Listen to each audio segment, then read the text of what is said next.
In the year 1078, a monk named Anselm of Canterbury astonished the world by arguing that if it is even possible that God exists, then it follows logically that God does exist. Anselm's argument came to be called the Ontological Argument, and it has sharply divided philosophers ever since.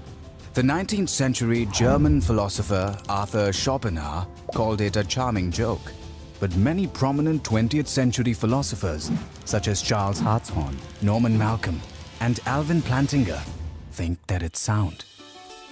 Here it is. God can be defined as a maximally great being. If something were greater than God, then that being would be God.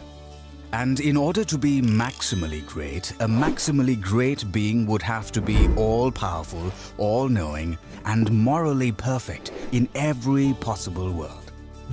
Possible worlds are simply ways the world could have been. To say that something exists in a possible world is just to say that if the world were that way, then the thing would have existed. For example, even though unicorns don't exist in the actual world, it seems at least possible that they could have. So we can say that unicorns exist in some possible world.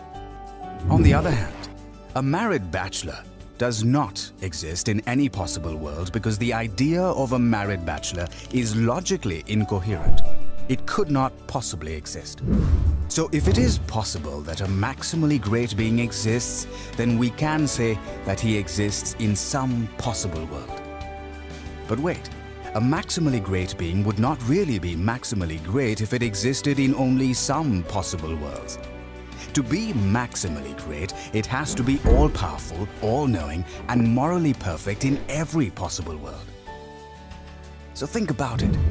If a maximally great being exists in any possible world, then it exists in every possible world.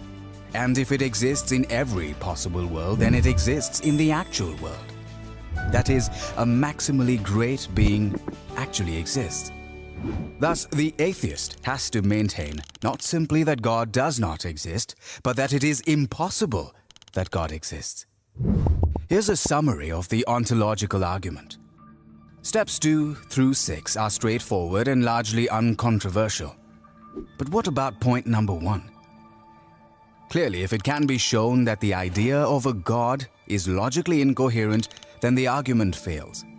But is the idea of a maximally great being absurd, like a married bachelor or a square circle or the smell of blue?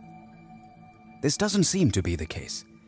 The notion of an all-powerful, all-knowing, morally perfect being that exists in every possible world seems to be a perfectly coherent idea. But couldn't we parody this argument and make it work for anything?